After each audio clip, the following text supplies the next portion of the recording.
நாங்கள் ஆயுதங்கள் கொடுக்கறதும் கொடுக்காததும் எங்கள் நாட்டு விஷயம்ப்பா. நீ ஏன் அதை பற்றி கவலைப்படுத?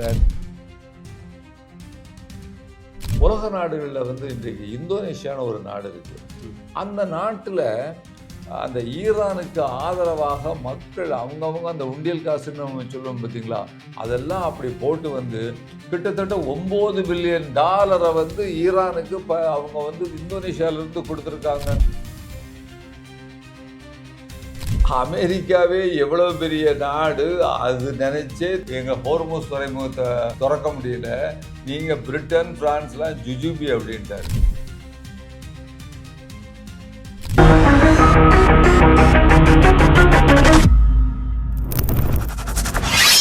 வணக்கம். அமெரிக்கா ஈரான் இஸ்ரேல் போர் நிறுத்தத்திற்கு பின் எந்த விதமான மாற்றங்கள் உலக நாடுகளில் இருக்கக்கூடிய பல்வேறு நாடுகளில் நடந்துள்ளது, முக்கியமாக டிஃபென்ஸ் செக்டரில். அதற்கான காரணங்கள் பல இருக்கிறது. ஆனால் ஈரானுடைய சக்சஸ் ரேஷியோவை நீங்கள் பார்க்க வேண்டும். ஈரானுடைய சக்சஸை நீங்கள் பார்த்தீர்கள்னா, அமெரிக்கா மீது மல்டிபிள் பாலிஸ்டிக் மிசைல்ஸ்களை வைத்து அவர்கள் தாக்கியதாக இருக்கட்டும், அல்ல US E-3 செனிட்ரி $300 மில்லியன் செலவில் ஒரு மிக பிரம்மாண்டமான மிக பவர்ஃபுல்லான ஒரு ஏர்கிராஃப்ட், அதை வெறும் $20,000 மதிப்பில் தயாரிக்கப்பட்ட ஷஹத் ட்ரோனை வைத்து அவர் தாக்கியடித்ததாக.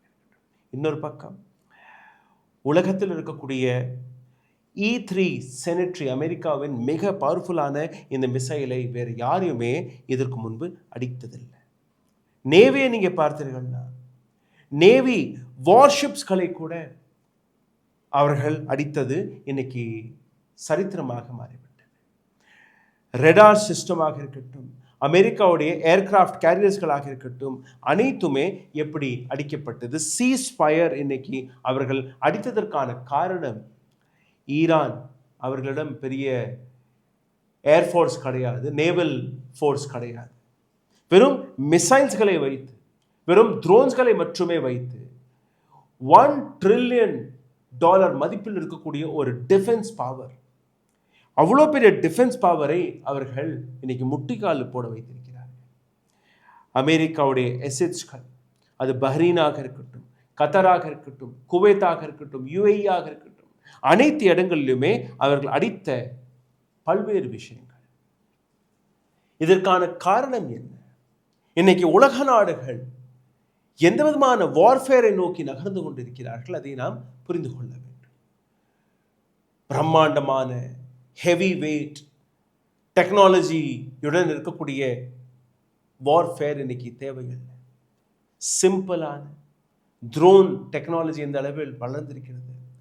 டெக்னாலஜி வார்ஃபேராக இன்னைக்கு எப்படி உலகம் மாறிவிட்டது என்கிற அந்த விஷயத்தை இன்னைக்கு நாம் பார்க்க வேண்டும். ஒட்டுமொத்த GPS டெக்னாலஜி அமெரிக்கா தன் கட்டுப்பாட்டுக்குள் வைத்திருந்தது. எங்கெல்லாம் போர் நடக்கிறதோ, இந்தியாவிற்கு கார்கில் போர் நடக்கும்போது 1999 GPS டெக்னாலஜியை இந்தியாவுடன் நாங்கள் பகிர முடியாது என்று கூறிய அமெரிக்கா, சைனா தைவானுக்கு இடையே நடந்த ஒரு போரில் சைனாவிற்கு அந்த GPS டெக்னாலஜியை கொடுக்காத அமெரிக்கா, சைனா அதை ஒரு சேலஞ்சாக எடுத்துக்கொண்டு பைடு என்கிற ஒரு GPS டெக்னாலஜியை, சேட்டலைட் டெக்னாலஜி அவர்களே உருவாக்கி விட்டார்கள். GPS சிஸ்டம் 25 சேட்டலைட்களை கொண்டது, பைடு சிஸ்டம் 45 சேட்டலைட்களை கொண்டது. அதாவது இவர்களுடைய அக்யூரசி எந்த அளவில் இருக்கிறது நீங்கள் பார்த்தீர்கள்னா, 10 சென்டிமீட்டர் வரை போகுது. ஒரு சின்ன எறும்பு நகர்ந்தால் கூட சேட்டலைட்ல இருந்து கொண்டே சைனாவால் அந்த மூவ்மெண்ட்டை பார்க்க முடியும். இந்த டெக்னாலஜியும் ஈரானிற்கு கொடுக்கப்பட்டதா?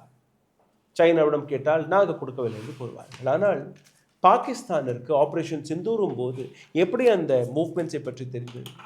அனைத்துமே இன்னைக்கு நாம் பார்க்க வேண்டும். The advanced level are the change in warfare globally, இதை பற்றி மிகவும் ஆழமாக பேசுவதற்காக நம்மளுடன் பொலிட்டிக்கல் கமெண்டேட்டர் மற்றும் ஆக்டிவிஸ்டான பாலகிருஷ்ணன் ஐயா இணைந்திருக்கிறார். ஐயா வணக்கம். வணக்கம். சீஸ்ஃபயர் அறிவிக்கப்பட்டது. லெபனான் ஒரு பக்கம், லெபனானுக்கும் இஸ்ரேலிற்கும் டொனால்ட் ட்ரம்ப்பே ஒயிட் ஹவுஸுக்கு அழைத்து நானே பேச்சுவார்த்தை நடத்துகிறேன் என்றெல்லாம் கூறியிருக்கிறார். டொனால்ட் ட்ரம்ப் லெபனான் மற்றும் இஸ்ரேலின் பிரசிடென்ட் பிரைம் மினிஸ்டர்களை அழைத்து ஒயிட் ஹவுஸ்லேயே நான் சமாதான பேச்சுவார்த்தையை நடத்திவிடுவேன் என்று கூறக்கூடிய இந்த நிலை எப்படி உருவானது? ரெண்டாவது, சைனாவோட இன்வால்மெண்ட் வந்த உடனேயே எப்படி மறுபடியும் பேச்சுவார்த்தைக்கு நாங்கள் தயாராக இருக்கிறோம், வாங்க டேபிளுக்கு வாங்க பேசுவோம் என்று கூறக்கூடிய அந்த அழுத்தம் எதற்காக? எந்த விதமான ப்ரெஷரை டொனால்ட் ட்ரம்ப் பார்த்து? நீங்கள் முதல்ல சொல்லிட்டு வரும்போது ஒரு செய்தியை சொன்னீங்க. இதுவரைக்கும் இந்த அமெரிக்கா ஈரான் யுத்தம் வரைக்கும் இந்த உலகம் வந்து ஒரு விதமான யுத்தத்தில் வந்து போய்கிட்டு இருந்தது. ஆனால் இதற்கு பின்னால ஒரு வித்தியாசமான, நீ சொன்னது போல மாடர்ன் டெக்னாலஜி மட்டும் இல்லை, அசிமெட்ரிக் வார் அப்படின்னு தான் அதான் மையமான விஷயம். பெரிய பெரிய கிராண்ட் டிசைனில் வந்து விமானம் தாங்கி கப்பல்கள், மிகப்பெரிய ராக்கெட்டுகள், வெல்ல முடியாத அந்த சிஸ்டங்கள்லாம் வந்து நாங்கள் வைத்திருந்தோங்கிறதெல்லாம் இப்போ கிடையாது. ஈரான் அவர்களால் தயார் செய்த அந்த 47 ஆண்டுகளாக அந்த சின்ன சின்ன ட்ரோன்களை, அதாவது சின்ன ட்ரோன்கள் முதல் அவங்கள்ட்ட வந்து பெரிய அமெரிக்காட்ட பார்த்தீங்கன்னா ஒரு விமானத்து அளவுக்கு பெரிய ட்ரோன் இருக்குது. அதாவது மிகப்பெரிய அளவிற்கான வந்து பல மில்லியன் டாலர் விலை கொடுக்கக்கூடிய அளவுக்கு ட்ரோன்கள் இருக்குது. 30 மணி நேரம் 40 மணி நேரம் வந்து எதிரி நாட்டு மேலே கண்ணுக்கு தெரியாமல் பறந்து கொண்டிருந்து அங்கிருந்து உளவறிக்கக்கூடிய விஷயங்கள் இருக்குது இவங்ககிட்ட. அதுபோல் இல்லை ஈரான்கிட்ட மிகச்சிறிய ட்ரோன்கள் வைத்து அவர்கள் மிகப்பெரிய அவர்களுடைய விமானம் தாங்கி கப்பல்கள், அவருடைய டெஸ்ட்ராயர்கள், அதுக்கெல்லாம் வந்து சவால் விட்டு கொண்டிருக்கிறார்கள். அதோடைய விலையும் கம்மி. அதுதான் நீங்கள் முக்கியமாக பார்க்க வேண்டிய விஷயம்.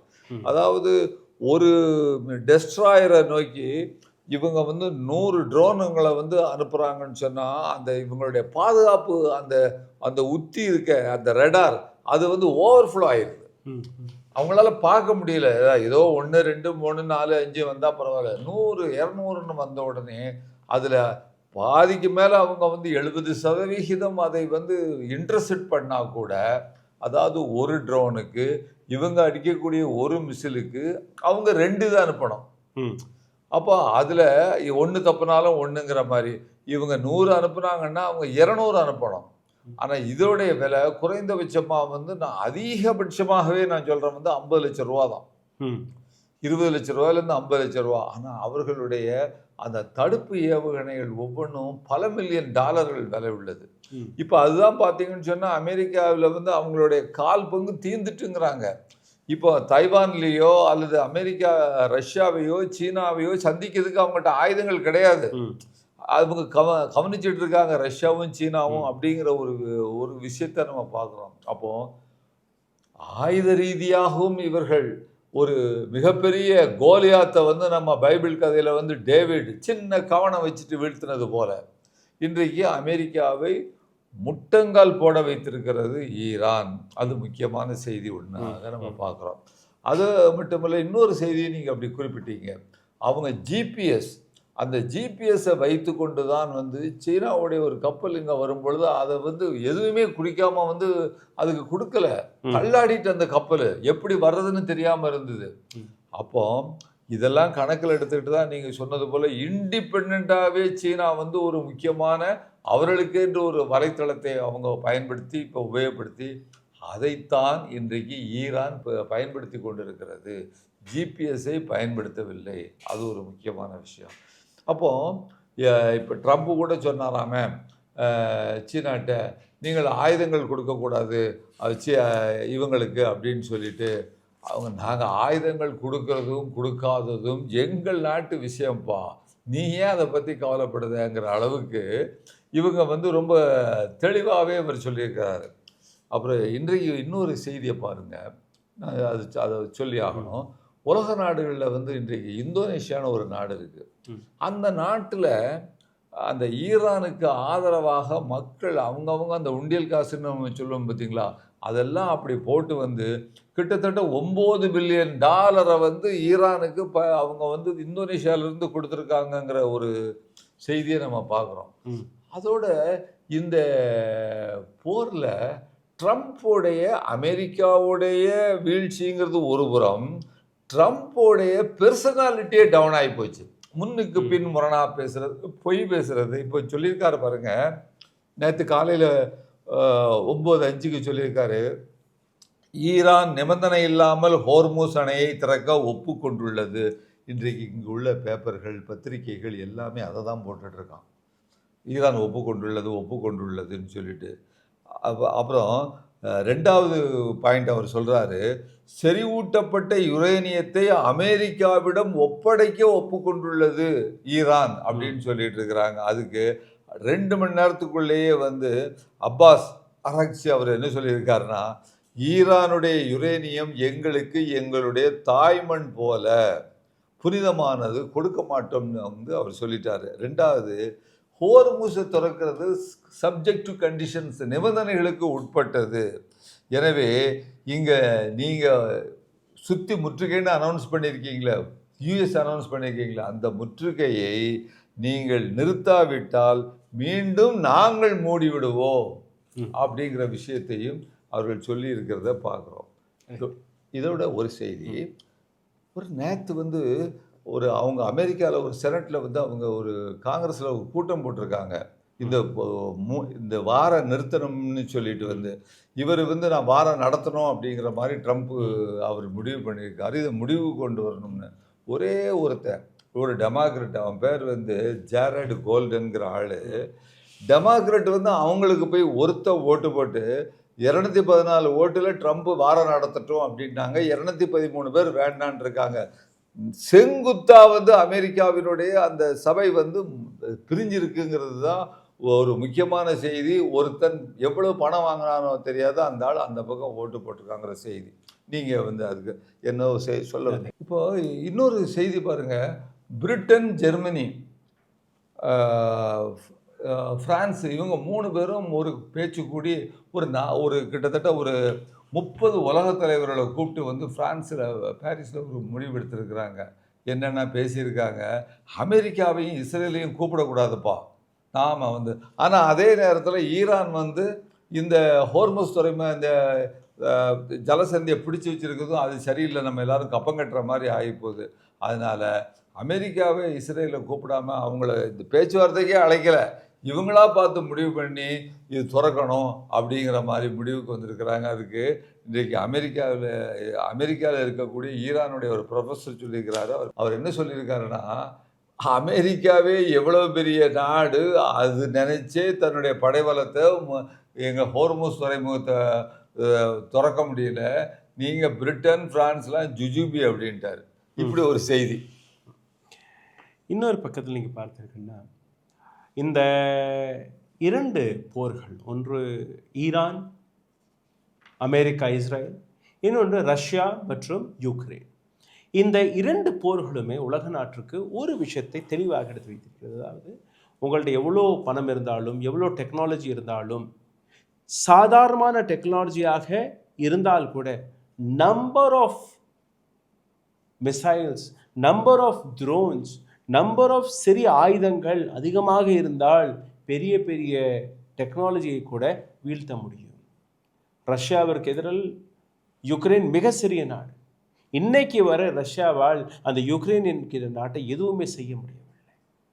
யுக்ரைன் தன்னுடைய ட்ரோன்ஸ்களை வைத்து ரஷ்யாவை ஒரு கை பார்த்து வருகிறது. அதே போன்று ஈரானுக்கு எதிரில் 1 ட்ரில்லியன் எக்கனாமி கொண்ட ஒரு மிகப்பெரிய டிஃபென்ஸ் பவர் அமெரிக்கா, இன்னொரு பக்கம் இஸ்ரேல்.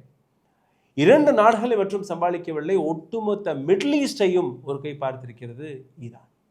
கையில் நேவல் பவர் இருந்ததா கிடையாது, ஏர்ஃபோர்ஸ் இருந்ததா கிடையாது, பெரிய பெரிய போர்க்கப்பல்கள் இருந்தா கிடையாது. ஆப்ரஹாம் லிங்கன் இது போன்ற பெரிய பெரிய போர்க்கப்பல் எல்லாம் அடிச்சிருக்கிறார்கள். F-35, F-16, F-15, F-15E இது போன்ற வெவ்வேறு போர் விமானங்களை அடித்திருக்கிறார்கள். அனைத்திற்கு பின்னாடி இருக்கக்கூடிய காரணம் டெக்னாலஜி.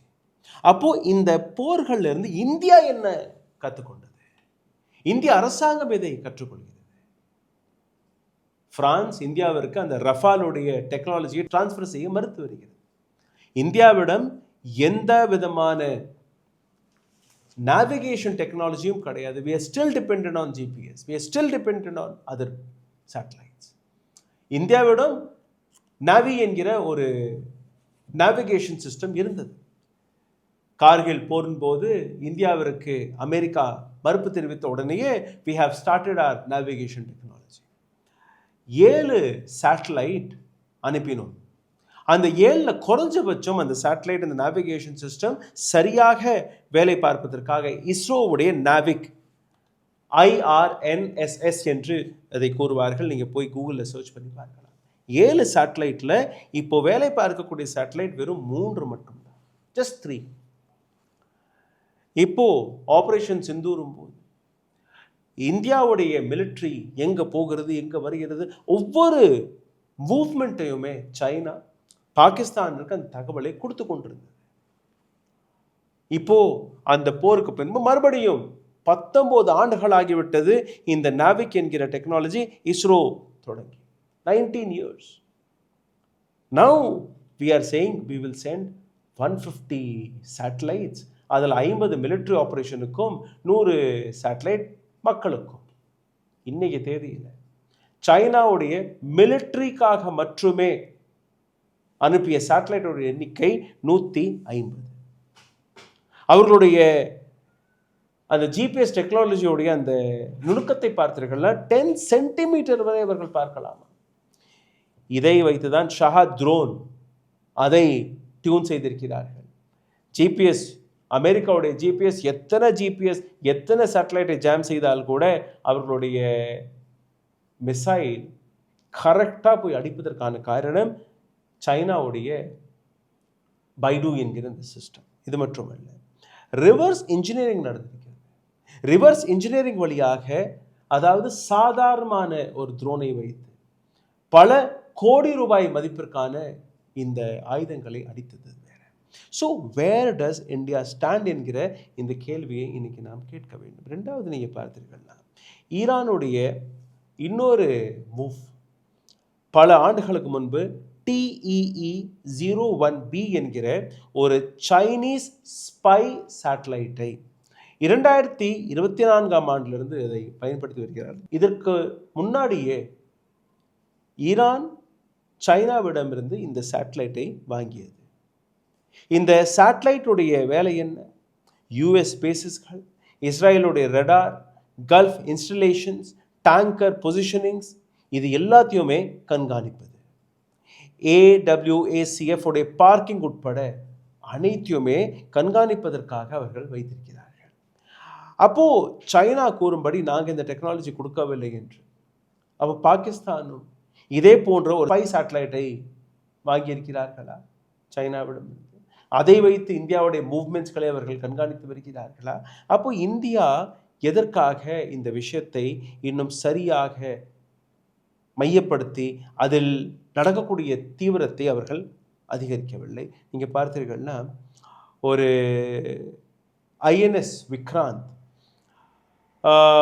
வரக்கூடிய INS-4 இது போன்ற 2 பேட்டில் டேங்கர்ஸ்களை நாம் இப்போ சமீபத்தில் வாங்கியிருக்கிறோம். நேவியோடைய கப்பல் படைக்கு மட்டுமே, அந்த ஏர்கிராஃப்ட் கேரியர்ஸ்களுக்கு மட்டுமே 50,000 to 60,000 கோடி ரூபாயை நாம் ஸ்பெண்ட் செய்திருக்கிறோம். ஆனால் இப்போ இது போன்ற ஹெவி வார்ஷிப்ஸ்கள், ஹெவி டெக்னாலஜிஸ்கள், இது தேவையா? அல்ல we need to rethink our defense strategies, we need to rethink our war equipments. இதை பற்றி நாம் சிந்திக்க வேண்டிய அவசியம் இருக்கிறதா என்று நீங்கள் பார்த்தீர்கள். நிச்சயமாகவே இந்த 2 போர்களுமே, யுக்ரைன் ரஷ்யாவை ஹேண்டில் செய்தது, ஈரான் அமெரிக்கா மற்றும் இஸ்ரேலை ஹேண்டில் செய்தது. ரெண்டுமே இதை ப்ரூவ் செய்திருக்கிறது. பெரிய ஆர்மி கிடையாது, பெரிய ஏர்ஃபோர்ஸ் கிடையாது, பெரிய நேவல் பேஸ் கிடையாது, சிம்பிள் எக்யூப்மெண்ட்ஸ். ஸோ எந்த அளவில் பல ஆண்டுகளாக இந்த 2 நாடுகளுமே தயார் செய்து வந்திருக்கிறார்கள், எந்த அளவில் இது போன்ற போர் வரும்போது தன்னை தயார் நிலையில் வைத்திருக்கிறார்கள் என்று நீங்கள் புரிந்து கொள்ள வேண்டும். ஐயா, நீங்கள் சொல்லலாம். இதில் ஒரு செய்தி பாருங்க, நீங்கள் சொன்னது வந்து ரஷ்யா ஒரு சூப்பர் பவர், அமெரிக்கா ஒரு சூப்பர் பவர், இங்கே ஈரான் எதிர்த்து நிற்கிறது, அங்கே யுக்ரைன் இருந்தாலும் நிறைய வித்தியாசங்கள் இருக்குது. எப்படின்னு பார்த்தீங்கன்னா, ஈரான் வந்து வேற சிவிலைசேஷன், வேற மக்கள், அமெரிக்கா வேற. அதனால் அவன் இனத்தை பற்றி, அந்த இனத்தை அழிக்கிறத பற்றி கவலைப்படலை, மானாவரியாக குண்டை போட்டுக்கிட்டு இருக்கிறான். ஆனால் ரஷ்யா அப்படி செய்யலை. நீங்கள் அதை பார்த்தீங்கன்னா சிவிலியனுடைய பொதுமக்களினுடைய மேலே குண்டு போடுறது ரொம்ப கம்மி. அதாவது கொலட்ரல் டேமேஜ் தான் வந்திருக்கு. ஒன்று. ரெண்டாவது, அவர்களுக்கு ஆயுதங்களை முழுக்க இந்த நேட்டோ கண்ட்ரிகளும் அமெரிக்காவும் கொடுக்கு. எல்லா விதமான ஆயுதங்களையும் சப்போர்ட் கொடுக்குது, போலண்ட்லேருந்து எல்லாமே. ஸோ ரஷ்யா உண்மையிலேயே அமெரிக்காவுடைய பிரான்ஸுடைய பிரிட்டனுடைய ஆயுதங்களை எதிர்த்து சண்டை போட்டுட்டு இருக்கு. அது ஒரு செய்தி. இன்னொரு செய்தி என்னன்னு கேட்டிங்கன்னா, முக்கியமானது, ஒரே ஒரு சாம்பிளுக்கு ரஷ்யா ஒன்று ஒஷானிக்னு சொல்லிட்டு ஒரு குண்டை போட்டாங்க. நம்ம பார்த்து நமக்கு ஞாபகம் இருக்கும். அது வந்த நேரத்திலேயே வந்து மிகப்பெரிய அழிவே உண்டு. இப்படிலாம் அழிவை ஏற்படுத்தியிருக்கு. இப்படி எங்களால் செய்ய முடியும். ஆனால் அவங்க எங்கள் மக்கள் எங்கள் கூட இருந்தவங்க அதனால் அவர்களை அழிக்க விரும்பவில்லைங்கிற அந்த ஒரு அப்ரோச்சும் இருக்குது. அதனால் நம்ம ரெண்டும் ஒன்றாக இருந்தாலும் இது ரொம்ப பெரிய அளவிற்கு பாரதூரமாக இருக்குது. ஆனால் 47 வருஷமாக தனியாக ஒடுக்கி வைக்கப்பட்டு எந்த விதமான வாணிபமும் முடக்கப்பட்டிருந்த ஒரு நாடு இவ்வளவு பூமிக்கு அடியில் ஏவுகணையினுடைய ஒரு நகரத்தை, பல நகரங்கள், அவற்றிற்கிடையே வலைப்பின்னல், நீர்மூழ்கி கப்பலில் சின்ன நீர்மூழ்கி கப்பல், சின்ன போட்ஸு, ஃபைபர் போட்ஸு, இது எல்லாத்தையும் செஞ்சுருக்காங்கன்னா, இறந்து போன அந்த தலைவர் கொமேனி தலைமையில் உள்ள அந்த இன்டெலெக்சுவல்ஸ்னு போகும்போது எனக்கு ஒன்று, இந்த பாருங்கள், இந்த நெகோசியேஷன் டீமுக்கு போனதை பார்த்தீங்கன்னா எல்லாம் டாக்டர்களுங்க, பைலட்டுகளுங்க, மிகப்பெரிய அறிவாளிங்க. ஆனால் அங்கேருந்து பார்த்தீங்கன்னா அவன் வந்து நம்ம பில்டிங் கட்டுறவங்களாம் வந்திருக்கிறாங்க. நம்ம ட்ரம்ப்போடைய மருமகன் வந்ததெல்லாம் யார்? அவங்க ஒரு பெரிய படிப்பாளியே கிடையாது பேச்சுவார்த்தைக்கு. நான் இதை சொல்கிறதுக்கு காரணம், ஈரான் தங்களுடைய மிகப்பெரிய அறிவாளிகளையும் இன்டெலெக்சுவல்களையும் பயன்படுத்தி அந்த 47 வருஷ செக்லூஷன், தனியாக இருந்ததை, தங்களுடைய பலவீனத்தை பலமாக மாற்றிக்கொண்டது. இப்போ யாரும் கண்காணிக்க முடியலைங்கிற ஒரு செய்தியை நம்ம பார்க்குறோம். இன்னொரு முக்கியமான செய்தி, நான் அதை இப்போ யூஎன் ரிப்போர்ட் ஒன்று கொடுத்துருக்கு. அந்த ரிப்போர்ட்டில் என்ன சொல்லுதுன்னு கேட்டிங்கன்னா, அதாவது இந்த சண்டையில் மிகப்பெரிய அழிவை, அதாவது இஸ்ரேல் அந்த பக்கம், ஈரான் சந்திச்சிருக்கு நிறைய குண்டு போட்டதில். இதற்கு அடுத்தால மிகப்பெரிய அளவிற்கு பாதிக்கப்பட போது யாரு தெரியுமா? இந்தியாங்கிற ரிப்போர்ட்டை கொடுத்துருக்குறாங்க. அதாவது இதை வந்து வெளியுள்ள பத்திரிகைகள் சொல்ல மாட்டாங்க. ஏன்னா 2.5 25 லட்சம் மக்கள் வந்து எக்ஸ்ட்ரீம் பாவர்ட்டி, அதாவது அதிகப்படியான ஏழ்மைக்கு இந்த சண்டைனால தள்ளப்பட போகிறாங்க. அதாவது பொருளாதார ரீதியாக மருந்துகள் விலை, மற்றபடி ஃபெர்டிலைசர், விவசாயிகளுக்கு வரக்கூடிய அந்த உரங்களுடைய விலை, ஃபுட் செக்யூரிட்டி, இது எல்லாமே மிகப்பெரிய அளவிற்கு உயரப்போகுது. இந்த யுத்தத்தினால் மிகப்பெரிய சீரழிவுக்கு ஈரானுக்கோ இஸ்ரேலுக்கோ அடுத்து நேரடியாக சம்பந்தப்படாத நம்முடைய நாடு பாதிக்கப்பட போகிறது என்பது குறித்து அரசியல்வாதிகள், தலைமை அரசாங்கத்தில் உள்ளவர்கள் கவலைப்படவில்லை, அதை பற்றி பேசவில்லை. கோடி மீடியா, மெயின் ஸ்ட்ரீம் பத்திரிகைகள் சொல்லவில்லை. யூஎன் ரிப்போர்ட் சொல்லியிருக்கிறது என்பது ஒரு முக்கியமான செய்தியாக கவனத்துக்கு கொண்டு வருகிறேன். இந்தியாவை பொறுத்தவரையில் 2 தரப்பிலுமே இந்தியாவிற்கு எதிரிகள் இருக்கிறார்கள். ஒரு பக்கம் சைனா, இன்னொரு பக்கம் பாகிஸ்தான். இப்போது வரக்கூடிய பல்வேறு பிரச்சனைகளை பார்த்து இந்தியா எந்த அளவில் தயார் நிலையில் இருக்கிறது ஒரு கேள்வி. 2வது, இந்தியா தன்னுடைய பாதுகாப்பை இன்னும் பலப்படுத்துவதற்காக என்னெல்லாம் செய்ய வேண்டும், செய்து வருகிறது. 2மே நாம் பார்க்க வேண்டிய அவசியம் இருக்கிறது. நீங்கள் பார்த்தீர்கள்னா 5 ஆண்டுகளில் இந்தியாவுடைய டிஃபென்ஸ் ப்ரொடக்ஷன், இந்தியா சொந்தமாகவே பல டிஃபென்ஸ் ப்ராடக்ட்ஸ்களை தயாரிக்க தொடங்கிவிட்டது. 80,000 கோடி ரூபாயில் இருக்கக்கூடிய பட்ஜெட் இன்னைக்கு 1.5 லட்சம் கோடி ரூபாயாக உயர்ந்திருக்கிறது. 2029ஆம் ஆண்டு வரை 2.6 டைம்ஸ், அதாவது கிட்டத்தட்ட 3 லட்சம் கோடி ரூபாய் வரை இந்தியாவுடைய டிஃபென்ஸ் பட்ஜெட் அதிகரிக்கப் போவதாக கூறியிருக்கிறார்கள். செல்ஃப் ரிலையன்ஸை பற்றியும் இந்தியா கொஞ்சம் கொஞ்சமாக நகர்ந்து கொண்டிருக்கிறது. மார்ச் 3ஆம் தேதி பிரம்மோஸ் மிசைலுடைய ஒரு மிக சக்ஸஸ்ஃபுல்லான டெஸ்டிங் நடந்திருக்கிறது. Hypersonic missile Mach 8+ launch platform, அதையும் இவர்கள் தயாரித்திருக்கிறார்கள். Land to sea, land to air என்கிற இந்த missile system. This is what India's strength is. Now where do we lag? எந்த இடத்துல இந்தியா இன்னும் தன்னை பலப்படுத்த வேண்டும் நீங்கள் பார்த்தீர்கள்ல? முதலில் நாவிக் என்கிற இந்த சேட்டலைட் சிஸ்டம், நேவிகேஷன் சிஸ்டம், அதை உடனுக்குடன் ரிப்பேர் செய்யணும். 7 சேட்டலைட் மேலே இருக்கு. அந்த 7 சேட்டலைட்டில் குறைஞ்சபட்சம் 4 சேட்டலைட்கள் அதை கரண்ட் அப்டேட்டட் ஒர்க்கிங் கண்டிஷனில் வைத்துக் கொள்ளணும். இது முதல்ல. ரெண்டாவது, large scale production of drone டெக்னாலஜியில் இன்னும் இந்தியா பின்தாங்கி கொண்டு தான் இருக்கு. குவான்டிட்டி ஓவர் குவாலிட்டி, அதுதான் இந்த 2 போர்களுமே ப்ரூஃப் செய்திருக்கிறது. அதாவது குவாலிட்டி, சைஸ், பல கோடி ரூபாய், அட்வான்ஸ் டெக்னாலஜி அது கிடையாது. Quantity matters. உங்களிடம் எத்தனை ஆயுதங்கள் இருக்கு, எத்தனை ஆயுதங்களை வைத்து ஒரே நேரத்தில் நீங்கள் தாக்க போறீர்கள். இதுதான் ஈரான் செய்தது. ஒரு ஏவனையை அனுப்பிவிடுகிறார்கள், அவர் அதை தடுக்கிறது அவர்களுடைய ட்ரோன் சிஸ்டம், அவர்களுடைய டோம் சிஸ்டம். அதே பின்னாடி இன்னொன்று போகுது, அடுத்து போகுது. அவர்களால் 10ஐ தடுக்க முடிந்தது, அதுக்கு அடுத்து அவர்களால் தடுக்க முடியவில்லை. Radar is gone. அதுக்கப்புறம் எப்படி எல்லாம் அடிக்கிறார்கள். So quantity is very very important. Rethink the massive spending on aircraft carriers. இப்போது கூறியபடி விக்ராந்த் 3 and 4 அவர்கள் இறக்கி விட்டிருக்கிறார்கள். அது மாதிரி பெரிய பெரிய ஏர்கிராஃப்ட் கேரியர்ஸ்கள் மீது இதற்கு மேல் செலவு செய்வதை குறைத்துவிட்டு இது போன்ற டெக்னாலஜி வார்ஃபேரை பற்றி நாம் சிந்திக்க வேண்டிய அவசியம் இருக்கிறது. Acceleration to develop a hypersonic glide vehicles, anti ship missiles, இது எல்லாமே நாம் தயாரிக்க வேண்டும்.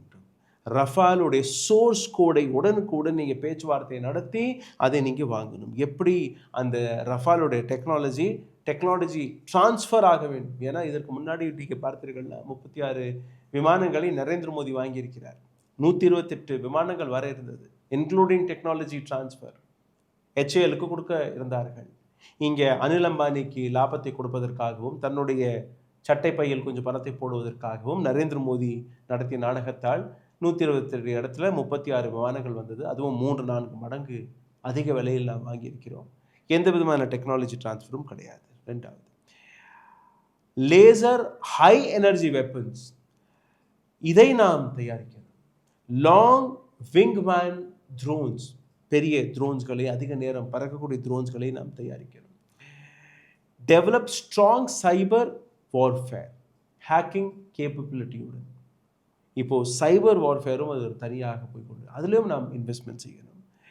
100லிருந்து 150 சேட்டலைட்ஸ் அடுத்த 5 ஆண்டுகளுக்குள் இதை நீங்கள் அனுப்பியாகணும். இதற்கு முன்னாடி ஏன்னா சைனாவிட 150 ஸ்பை சேட்டலைட்ஸ் இருக்குது. அதற்கு எதிரில் நம்மக்கிட்ட 3 கூட சரியாக ஆப்ரேட் நிலையில் கிடையாது. அப்போ எப்படி நீங்கள் சைனாவை கண்ட்ரோலில் வைக்க முடியும்? அதனால தான் நீங்கள் பார்த்தீர்கள்னா சைனா இன்னைக்கு இந்திய எல்லைக்குள் வந்து விட்டார்கள். இந்த இந்திய எல்லைக்குள்ளேயே அவர்கள் கட்டிடமெல்லாம் கட்டியிருக்கிறார்கள். நரேந்திர மோடியிடம் கேட்டால் நான் கோய் ஆயா ஹே நான் கோய் கயா ஹே ஒரு டைலாக எடுத்து விட்டார். ஆனால் ஃபேக்ட் என்ன? சேட்டலைட் இமேஜஸ்கள் வெளிவந்து கொண்டிருக்கிறது. இந்திய எல்லைக்குள் சைனா வந்தது உறுதி செய்யப்பட்டிருக்கிறது. இதை தாண்டி priority investment, low cost and high value capability இருக்கக்கூடிய ஹை அண்ட் வெப்பன்ஸ் நமக்கு தேவை. ஏன்னா ஒவ்வொரு நாளும் நீங்கள் பார்த்தீர்கள்னா வாருடைய டாக்ட்ரைன் மாறிக்கொண்டிருக்கிறது, வாருடைய மெத்தடாலஜி மாறிக்கொண்டிருக்கிறது. டெக்னாலஜியை பேஸ் பண்ணி, டெக்னாலஜியை மையப்படுத்தி தான் இப்போது இந்த போருடைய முடிவுகள் வர தொடங்கியிருக்கு. So definitely India should wake up. India government should wake up. They should see what do we need. வார்ஃபேரில் இருக்கக்கூடிய அத்தியாவசியமாக என்னெல்லாம் தேவை, எப்படி நாம் எல்லைகளை பாதுகாக்க முடியும் என்கிற அந்த விஷயத்தை அவர்கள் இன்னைக்கு பார்க்கவில்லை என்றால் பாகிஸ்தான், இன்னும் நாளைக்கு பார்த்தீர்களா நேபாள் போன்ற நாடு, பங்களாதேஷ் போன்ற நாடு, ஸ்ரீலங்கா போன்ற நாடு கூட இந்தியாவை எதிர்த்து நிற்கும். இது ஒரு பார்வை. இன்னொரு பார்வை இருக்கிறது. அது நம்முடைய என்னோட ஆயுத உற்பத்தி, டெக்னாலஜி அதிகப்படுத்துவது, எதிரிகள் இல்லாமல் நாம் மிகவும் இதாக இருப்பது, அதெல்லாம் ஒரு பார்வை. இன்னொரு பார்வை இருக்கிறது. நான் பார்வையை அந்த சொல்கிறதுக்கு முன்னால் நியூயார்க்குடைய ஒரு மேயர் ஒருத்தர் இருக்கிறார். அவர் பேர் வந்து ஜோஹ்ரான் மம்தானின்னு பேர். அவர் வந்து ட்ரம்ப்பை வந்து கொஸ்டின் பண்ணியிருக்கிறார். இப்போ ஜேர்னலிஸ்ட் அவர்கிட்ட கேட்குறாங்க, ஏன் இவ்வளவு ட்ரம்ப் மேலே இவ்வளவு வந்து ஒரு ஆக்ரோஷமாக எதுக்குறீங்க அப்படிங்கிறதுக்கு அவர் ஒரே ஒரு விஷயத்த சொன்னார். They are spending 500 million every day to bomb Iran. Iran மீது குண்டுகளை போடுவதற்கு ஒவ்வொரு நாளும் வந்து 500 மில்லியன் டாலரை பயன்படுத்துகிறார்கள். இந்த பணத்திற்கு நாம் நூற்றுக்கணக்கான ஆயிரக்கணக்கான டீச்சர்களை நாம் வந்து வேலைக்கு அமர்த்தி மாணவர்களுக்கு உயர்ந்த கல்வியை கொடுக்க முடியும், மருத்துவமனைகளை நன்றாக கொடுக்க முடியும், கட்ட முடியும், அதே போல் ஹை குவாலிட்டி லைஃபை கொடுக்க முடியுங்கிற ஒரு விஷயத்தை அவர் வந்து அமெரிக்காவில் பேசுகிறாரு. இப்போ இந்த பார்வை இது ஒரு பார்வை. நான் முழுக்க இந்த பார்வையோடு உடன்படுகிறவன். இந்தியாவை பொறுத்தவரை கூட வந்து 2 பார்வை இருக்கிறது. ஒரு பார்வை வந்து உழைக்கும் மக்களுக்கான, விவசாயிகளுக்கான, உழைக்கும் மக்களுக்கான ஒரு பார்வை. இன்னொரு பார்வை வந்து நகரத்தில் உள்ள மேம்பாட்டு மக்களுக்காக, கார்ப்பரேட்டுகளுடைய நலன்களுக்காக உள்ள பார்வை. அது ஒன்று. அப்போ நாம் எந்த பார்வையை முன்னிறுத்த போகிறோம்? இப்போ நீங்கள் சொல்லக்கூடிய எல்லாம் கரெக்டு. நம்முடைய டிஃபென்ஸுக்கு எல்லாம் செலவழித்து ஆக வேண்டும், அது எந்த மாற்று கருத்தும் இல்லை. ஆனால் அட் வாட் காஸ்ட், என்ன செலவில் அப்படின்னா, நம்முடைய மக்கள் வந்து இன்றைக்கு 29 விவசாயிகள் ஒரு நாளைக்கு தற்கொலை செய்து கொண்டு இருக்கிறார்கள். அவருக்கு குறைந்தபட்ச ஆதரவு விலையை கொடுக்க வேண்டும். இன்றைக்கு கார்ப்பரேட்டுகளுக்கு ஆதரவாக இன்றைக்கு சட்டங்களை கொண்டு வந்து அவர்கள் வேலைநிறுத்தம் பண்ணக்கூடாதுன்னு சொல்கிறாங்க. அதை செய்தாகணும். மருத்துவமனைகளை கட்டியாகணும். எந்த அளவுக்கு இந்தியா முழுக்க இருக்குது. தமிழ்நாடு பரவாயில்ல. நீங்கள் நார்த்தில் பார்த்தீங்கன்னா மருத்துவமனைகளே கிடையாது. அப்போ கோவிட்லேயே பார்த்தீங்கன்னு சொன்னால் அந்த என்ன சொல்கிறது, கோவிட் தடுப்பூசியை விற்கிறாங்க இந்த நம்ம கவர்மெண்ட்டு. 1200 கோவேக்சின், 800 இதுன்னு இந்த நிலைமைக்கு வந்திருக்கா. அப்போ இதை நாம் சரிப்படுத்தணும். ஏன்னா டிஃபென்ஸை நம்ம விடக்கூடாது. அப்போ ஒரு பேலன்ஸ்டு அப்ரோச். நம்முடைய எல்லைகளை பாதுகாக்கின்ற அதே நேரத்தில் நம்முடைய மக்களை பட்டினி போட்டு அல்ல. அதனால் ராகுல், அது என்னுடைய ஆழமான வலுவான கருத்தாக நான் வைக்கிறேன். டிஃபென்ஸ் முக்கியம், பாதுகாப்பு முக்கியம், அதே நேரத்தில் டெவலப்மெண்ட்டும் முக்கியம். அதற்காக பாதுகாப்பையும் நாம் மிஸ் செய்ய முடியாது. பிகாஸ் இந்தியாவை பொறுத்தவரையில் சைனா, பாகிஸ்தான் இரண்டு தரப்பிலுமே இந்திய எல்லைக்குள் புகழ்ந்திருக்கக்கூடிய நாடுகள். அக்ஷய் சென் அவர்கள் கையில் இருக்கிறது. இந்த பக்கம் நீங்கள் பார்த்தீர்கள்னா பாக் ஆக்குபைட் காஷ்மீர் அவர்கள் கையில் இருக்கிறது. ஸோ 2 பக்கத்தில் இருக்கக்கூடிய நாடுகளும் இந்திய எல்லைக்குள் புகுந்த நாடுகள். So definitely we need to secure our borders more safely. இதில் and alongside we also need to improve the quality of. இதில் ஒரு கேள்வி இருக்குது. நீங்கள் உள்ளுக்கு புகுந்திருக்காங்கன்னு சொல்கிறீங்க இல்லையா, அது நம்மிடம் ஆயுதங்கள் இல்லாமல் அவர்களை விரட்டாமல் இருக்கிறோமா, அல்லது போதுமான டிப்ளமசி, லீடர்ஷிப், கேரக்டர் அதில் இன்னும் சுணக்கமா என்பதை ஒரு விவாதத்திற்கு நாம் வைக்கிறேன். அது ஒரு முக்கியமான செய்தி. டெஃபினெட்லி சைனாவுடன் நாம் ஒப்பிட்டு பார்க்கும்போது இந்தியா பாகிஸ்தானுடன் போரிடவில்லை. இந்தியா பாகிஸ்தானை சேர்த்து சைனாவுடனும் போரிட்டு கொண்டிருந்தது. பாகிஸ்தானுக்கு பின்னாடி நின்ற நாடு என்னவென்றால் அது சைனா. சைனாவுடைய டெக்னாலஜி, சைனாவுடைய ஆயுதங்கள், சைனாவுடைய மிசைல் சிஸ்டம், ட்ரோன் அனைத்துமே எப்படி பாகிஸ்தான் கையில் போனது? அப்போ இந்தியாவுடைய டிப்ளமேட்டிக், இந்தியாவுடைய அந்த வெளிநாட்டு உறவுகள் எப்படி மாறியதுன்னு நான் பார்க்க வேண்டும். S. Right? So it's a very, very crucial discussion what we are doing today. இந்தியாவுடைய ஃபாரின் பாலிசி எந்த அளவில் ஃபெயில் ஆகியிருக்கிறது. இன்றைக்கி பாகிஸ்தான் ஈரான் மற்றும் அமெரிக்காவுக்கு நடுவே அந்த பேச்சுவார்த்தையை நடத்தி கொடுத்திருக்கிறார். நரேந்திர மோடி அவர்கள் கூறியபடி இல்லை, ஃபோன் செஞ்சேன், ரஷ்யா யுக்ரைனுடைய போரை 1 நிமிஷத்தில் நிறுத்திட்டேன், வார்ருக்வாதி பாப்பா என்கிற ஒரு மீம்ஸ் எல்லாம் நீங்கள் பார்த்துருப்பீர்கள். இது அப்படி கிடையாது. பாகிஸ்தானோட டிப்ளமசி நிச்சயமாக இந்தியன் டிப்ளமசியை விட பல்வேறு மடங்கு பெட்டராக இருக்கிறது. இதே ஆப்ரேஷன் சிந்தூரும் போது கூட நீங்கள் பார்த்தீர்கள்னா இந்தியா பல்வேறு நாடுகளுக்கு தன்னோட டெலிகேஷன்ஸ்களை அனுப்பியது.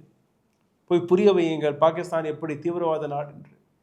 எத்தனை நாடுகளிடமிருந்து இந்திய டிப்ளமேட்ஸ்கள், இந்திய அந்த டிப்ளமேசி குழு சர்டிஃபிகேட்களை எடுத்துகிட்டு வந்தது, லெட்டர் எடுத்துகிட்டு வந்தது. எந்த நாடு இந்தியாவுடன் நின்றது? ஈரான் மற்றும் ஈரான் கூட கிடையாது. அதுக்கு முன்னாடி நீங்கள் பார்த்தீர்கள்னா ஆப்கானிஸ்தானில் இருக்கக்கூடிய தாலிபான் மற்றும் தான் இந்தியாவிற்கு ஆதரவாக நின்றார்களே ஒழிய ஸ்ரீலங்கா கிடையாது, பங்களாதேஷ் கிடையாது, நேபாள் கிடையாது. பக்கத்து நாடுகள், பெரிய நாட்டெல்லாம் விட்டுருங்க. நீங்கள் China was standing with Pakistan, Russia was not standing with India. This is what are policy. அப்போ இந்த மாதிரியான சிச்சுவேஷன் இருக்கும்போது நிச்சயமாக தன்னுடைய டிஃபென்ஸையும் நாம் மிகப்பெரிய அளவில் பலப்படுத்த வேண்டும். அதே நேரத்தில் வெளிநாட்டு உறவுகளையும் நாம் ரொம்பவே ஸ்ட்ராங்காக பலப்படுத்த வேண்டும். இதே இந்தியாவிற்கும் ஈரானுடைய அந்த ரிலேஷன்ஷிப் மிக ஆழமாக இருந்த தருணம். பாகிஸ்தானுக்கு எதிராக குரல் கொடுத்த ஒரே ஒரு நாடு ஈரான் மட்டும்தான். அனைத்து இஸ்லாமிய நாடுகளும் இந்தியாவுக்கு எதிராக ஓட்டு போட்டார்கள் யூஎன்ல போய். காஷ்மீர் பிரச்சனையும் போது Iran said nothing doing, Pakistan is wrong here, we are standing. Yes. So இந்த மாதிரியான நாடு, இந்த மாதிரியான ஒரு டிப்ளமசியை நாம் வைத்திருந்தோம். நேபாளில் யாருடைய அரசாங்கம் வரணும், நேபாளில் அடுத்த பிரைம் மினிஸ்டர் யார், that used to be decided in Delhi. இன்னைக்கு it is decided in Beijing. யார் விட்ட வழி? பங்களாதேஷில் அங்கே இருக்கக்கூடிய அரசாங்கத்தில் நம்மளோட இன்வால்வ்மெண்ட் இருந்தது. ஸ்ரீலங்காவில் நம்மளோட இன்வால்வ்மெண்ட் இருந்தது. Where are we standing today? ஆப்கானிஸ்தானில் நம்மளோட இன்வால்வ்மெண்ட் இருந்தது. Where are we standing today? we need to think. பல நாடுகளுடைய உள்நாட்டில் நம்முடைய தலையீடு இருந்ததுன்னு சொன்னது நல்லதா அப்படிங்கிற ஒரு கேள்வியை நான் ஒன்று வைக்கிறேன். நம்பர் 1. நம்பர் 2, நம்முடைய உறவு நாடுகளாக இருந்த அமெரிக்காவினுடைய வெல்ல முடியாத 7வது கப்பற்படை வந்த பொழுது இந்திரா காந்தி பீரியடில் நமக்காக வந்து நின்ற ரஷ்யா எங்கே போனது என்ற கேள்வியோடு வைக்கிறேன். நிச்சயமாக இன்னொரு நாட்டுடைய சாவர்னிட்டியில் ஒரு நாடு மூக்கை நுழைக்கக்கூடாது. ஆனால் இந்தியா சதர்ன் ஏஷியாவில் ஒரு மிகப்பெரிய பவர்ஃபுல் நாடாக இருந்தது. அதனால்தான் சைனாவால் இந்தியாவை எதுவுமே செய்ய முடியவில்லை, பாகிஸ்தானிலும் எதுவுமே செய்ய முடியவில்லை. அக்கம் பக்கத்தில் இருக்கக்கூடிய நாடுகள், முக்கியமாக நேபாள், பங்களாதேஷ், ஸ்ரீலங்கா போன்ற நாடுகள் இந்தியாவை மட்டுமே நம்பியிருந்தார்கள். இன்னைக்கு இந்த 3 நாடுகளிலுமே சைனாவுடைய இன்வெஸ்ட்மெண்ட், சைனாவுடைய இன்வால்வ்மெண்ட் அதிகரிக்க இன்னைக்கு இந்த நாடுகள் இந்தியாவை பகைத்து கொண்டு இந்தியாவிற்கு எதிராக அனைத்து விஷயத்திலையுமே வளர்ந்து வருகிறது. பங்களாதேஷை பார்த்தீர்கள்னா ஒட்டுமொத்த textile industry has shifted to Bangladesh. ஸ்ரீலங்காவை பார்த்தீர்கள்னா ஸ்ரீலங்காவில் சைனாவுடைய போர்ட் வந்து விட்டது. இந்தியாவை எப்போ வேணாலும் வடிக்கலாம் ஸ்ரீலங்கா வழியாக வந்து. நேபாள் போன்ற நாடு 4 புறத்திலிருந்து எந்த விதமான கடலும் இல்லாத ஒரு நாடு, எந்த வழியும் கிடையாது. இந்தியா அனுப்பினால்தான் அங்கே காய்கறி, இந்தியா அனுப்பினால் மட்டும்தான் அங்கே பெட்ரோல் டீசல், இந்தியா அனுப்பினால் மட்டும்தான் அங்கே உணவு, எதுவுமே கிடையாது. இன்னைக்கு நீங்கள் விட்ட அந்த வழி, China is spending everything to them. பள்ளிக்கூடங்கள், நேபாளில் இருக்கக்கூடிய பள்ளிக்கூடங்களில் இன்னைக்கு மேண்ட்ரின் சைனீஸ் மொழி கற்றுக் கொடுக்கப்படுகிறது. அந்த அளவில் ஒரு நாட்டுடைய இன்வால்வ்மெண்ட், பெரிய நாடு சிறிய சிறிய நாடுகளை அனுசரித்து அவர்களை தன் பக்கம் திருப்பி வைக்கும் வரை அந்த நாட்டுடைய பலம் அதிகரிக்கும். நீங்கள் சொல்லும்படி ஹிந்து ராஷ்டிரா அல்ல அகண்ட பாரதம் என்று கூறக்கூடிய எல்லா நாடுகளும் எங்களோட அப்படி கிடையாது. இந்தியா வாஸ் அகண்ட பாரதம் தான். 2014ஆம் ஆண்டுக்கு முன்பு இந்த அனைத்து நாடுகளுமே இந்தியாவுடன் ஒட்டி போனார்கள். இந்தியாவை பகிர்ச்சி யாருமே நடக்கவில்லை. But today all these countries are against India. Why? You will understand. Failure of our foreign policy, அதுதான் முக்கியம். Yes yes, thank you so much. இந்த வீடியோவை பகிருங்கள். ஐயாவுடைய டெமோக்ராட்டிக் தமிழன் என்கிற ஒரு சேனல் இருக்குது, அதையும் போய் நீங்கள் சப்ஸ்கிரைப் செய்ய வேண்டும். எங்களுடைய சேனலை ஆதரவு தெரிவிக்கக்கூடிய நபர்கள் அதையும் நீங்கள் செய்யுங்கள். இந்த வீடியோவுக்கு கீழே உங்களுடைய கமெண்ட்டை நீங்கள் எழுதினீர்கள்னா, ஒரு வரி நீங்கள் எழுதும்போது இந்த வீடியோவிற்கான வளர்ச்சி இன்னும் அதிகரிக்கும். பல்வேறு நபர்களிடம் இந்த வீடியோ போய் சேரும். இதை தாண்டி நீங்கள் செய்ய வேண்டிய சாதாரணமான விஷயம், லைக், ஷேர், சப்ஸ்கிரைப் பட்டன் இருக்குது, ஜஸ்ட் தட்டுங்க போதும். பொருளாதார ரீதியாக எங்களை முடக்கியிருக்கிறார்கள். அருகில் இருக்கக்கூடிய QR கோடை உங்களால் பயன்படுத்த முடியும், அதையும் நீங்கள் செய்யலாம். நன்றி, வணக்கம். சரியான கமெண்ட்களுக்கு பதில் எழுதுவோம். நிச்சயமாக. தேங்க்யூ ஸோ ஊடகம் கார்ப்பரேட் அரசியல்வாதிகளின் கைப்பாவையாக அடிமைகளாக இருந்தது போதும். இனி சாட்டை எடுத்து சுழற்றும் நேரம் வந்துவிட்டது. ஊடகம் பொதுமக்களாகிய உங்களுக்காக உங்களாலேயே இயக்கப்பட வேண்டும். ஊடக சுதந்திரத்திற்காக உங்களின் பங்களிப்பை இன்றே அளித்திடுங்கள்.